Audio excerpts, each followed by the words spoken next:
welcome to Tales of Honor Podcast, a podcast dedicated to telling the true stories of the Congressional Medal of Honor.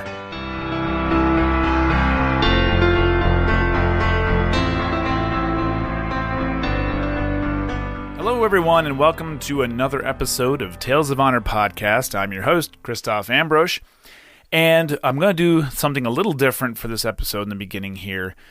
Just before we get started here, this is going to be the last episode for the month of November, and it's episode 50, so we're halfway to 100. I'm cruising right along, and I'm looking forward to reaching 100.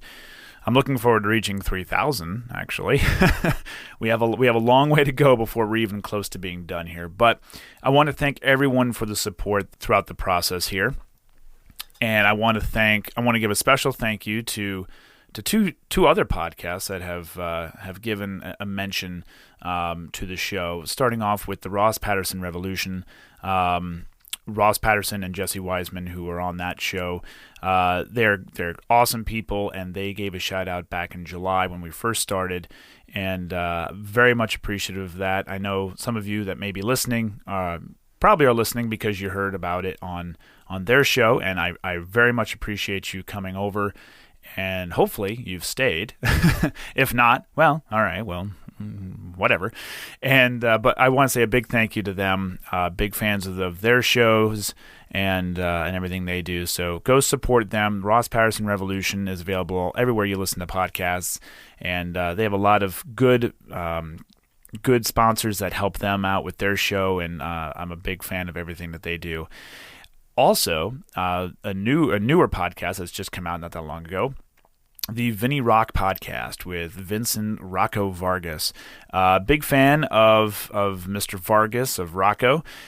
He was originally on the Drinkin' Bros podcast, which is how I found out who he is. And I've supported everything that he's done as well too. I bought his first book that he wrote, My Military Dad. And I got a signed copy from him for my daughters, and so I'm very, very thankful for that.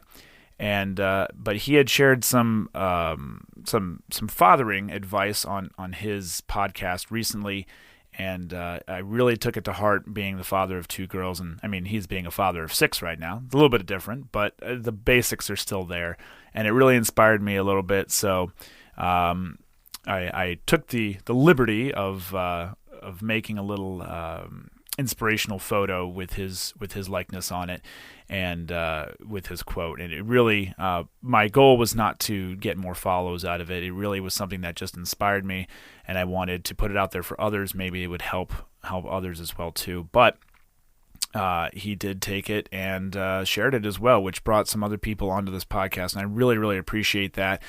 Look, I told myself from the very beginning this podcast was not going to be a way for me to get famous. It was not going to be a way for me to get rich.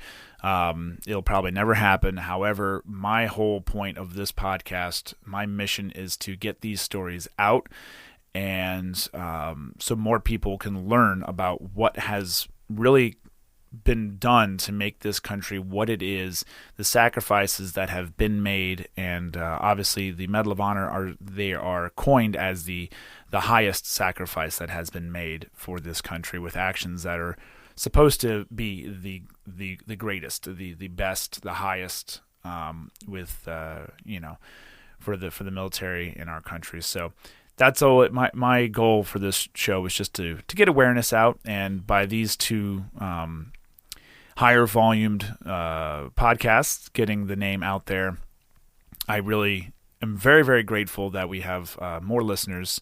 More listeners allows me to do more shows. That's really what it comes down to.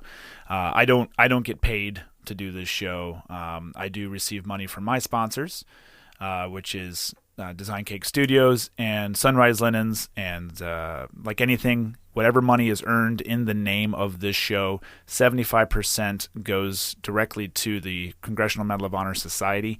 Every month, I send them a check. We've this next month, going into December, I will have sent out over $100 to them, which I know it doesn't sound like a lot, but it's adding up over time, and I hope with more orders, with more sponsors, with more income coming in, I can then send out more. And I'm not going to change that percentage. It will always be 75%. Whatever's left goes purely into production costs. It's not free to do this show. But that's a long-winded way to say thank you to everyone that has supported this show. Welcome to any new members. Welcome back to all the existing listeners that have supported me through this whole endeavor. And tonight is being brought to you by The Bearded Detailer. Visit thebeardeddetailer.com for all your automotive detailing solutions, and be sure to use promo code TOH10 for 10% off your order. Look, on the website, there's lots of things. There's cleaning supplies for your vehicles, cars, trucks, vans, whatever you have. They're really the best cleaning products that are available on the market today. I don't hang my hat on anything unless I know it's quality, and that is why I've teamed up with Optimum Polymer Technologies for all of their products.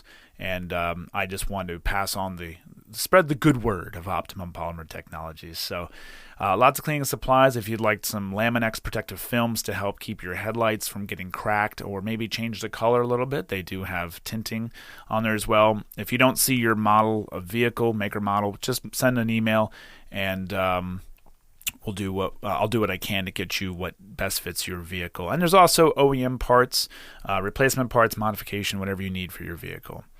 For all orders that use that promo code, 75% of the profits will be donated to the Congressional Medal of Honor Society, like I mentioned at the top of the show. The Bearded Detailer, where your dirt is his business. And now, a tale of honor. Tony Stein was born on the 30th of September, 1921, in Dayton, Ohio, to a family of Austrian Jewish immigrants.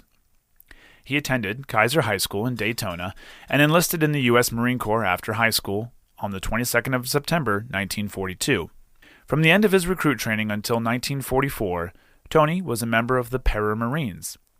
This was an elite group of Marine paratroopers that had a 40% failure rate during training and had a higher standard of physical fitness. These units were only active from 1940 to 1944, when they were disbanded. Tony was assigned to Headquarters Company, 3rd Parachute Battalion, 1st Parachute Regiment, 3rd Marine Division, and his time in World War II was spent in the South Pacific. He was part of 3 separate campaigns: the land battle of Vella La Vella, the Bougainville campaign, and the Battle of Iwo Jima. Prior to the war, Tony was a toolmaker, and at one point, he had acquired a .30 caliber AN-M2 Browning machine gun from a wrecked Navy fighter plane and customized it into a highly effective personal machine gun that he nicknamed the Stinger. Once the Para-Marines were disbanded, Tony returned to Camp Pendleton in California and was promoted to corporal and became an assistant squad leader in Company A, 1st Battalion, 28th Marines, 5th Marine Division. He then returned to the South Pacific, and it was his actions during the amphibious landings for the Battle of Iwo Jima that earned him the Medal of Honor. The citation reads, "For conspicuous gallantry and intrepidity at the risk of his life above and beyond the call of duty while serving with Company A, 1st Battalion, 28th Marines, 5th Marine Division, in action against enemy Japanese forces on Iwo Jima in the Volcano Islands, 19 February 1945. The first man of his unit to be on station after hitting the beach in the initial assault, Corporal Stein, armed with a personally improvised aircraft-type weapon, provided rapid covering fire as the remainder of his platoon attempted to move into position. When his comrades were stalled by a concentrated machine gun and mortar barrage, he gallantly stood upright and exposed himself to the enemy's view, thereby drawing the hostile fire to his own person and enabling him to observe the location of the furiously blazing hostile guns. Determined to neutralize the strategically placed weapons, he boldly charged the enemy pillboxes one by one and succeeded in killing 20 of the enemy during the furious single-handed assault. Cool and courageous under the merciless hail of exploding shells and bullets from which fell on all sides, he continued to deliver the fire of his skillfully improvised weapon at a tremendous rate of speed which rapidly exhausted his ammunition. Undaunted, he removed his helmet and shoes to expedite his movements and ran back to the beach for additional ammunition, making a total of 8 trips under intense fire and carrying or assisting a wounded man back each time. Despite the unrelenting savagery and confusion of battle, he rendered prompt assistance to his platoon whenever the unit was in position, directing the fire of a half-track against a stubborn pillbox until he had effected the ultimate destruction of the Japanese fortification. Later in the day, although his weapon was twice shot from his hands, he personally covered the withdrawal of his platoon to the company position. Stout-hearted and indomitable, Corporal Stein, by his aggressive initiative, sound judgment, and unwavering devotion to duty in the face of terrific odds, contributed materially to the fulfillment of his mission, and his outstanding valor throughout the bitter hours of conflict sustains and enhances the highest traditions of the U.S. Naval Service. 4 days later, Tony and the 28th Marines would help capture Mount Suribachi, which you may know from the famous flag raising on the mountain's peak. During this fight, Tony was wounded and was transported back to the medical ship for treatment. When he heard that his regiment was advancing up the west coast, Tony found a way off the ship to rejoin them as they attacked the strongly defended Hill 362A. While leading a 19-man patrol on the 1st of March 1945 with plans to reconnoiter a machine gun emplacement, Tony was shot and killed by an enemy sniper. Initially, he was buried in the 5th Division Cemetery on Iwo Jima, but following the war, would be returned to the U.S. for reinterment. Tony's widow received his posthumous Medal of Honor in a ceremony at the office of Ohio Governor Frank Lausch on the 19th of February, 1946.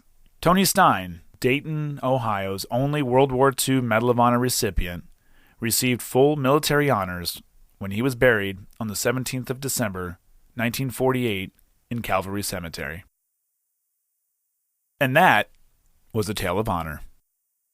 Thank you so much for listening to Tales of Honor podcast, and I feel like I'm always saying thank you, but I really do mean it. Don't think that I'm just reading it off the script here. I'm very, very thankful for all the support and for listening to this podcast. And if you could, do me a real solid favor. And be sure to leave a nice review on Facebook, iTunes, Apple Podcasts, wherever you're listening to it. Just leave a nice review, a good rating, and tell a friend. You can see more information on Facebook, Instagram, and at talesofhonorpodcast.com. If you have any questions or comments, you can send them to talesofhonorpodcast@gmail.com. And until next time, I'm Christoph Ambrosch. Thanks for listening.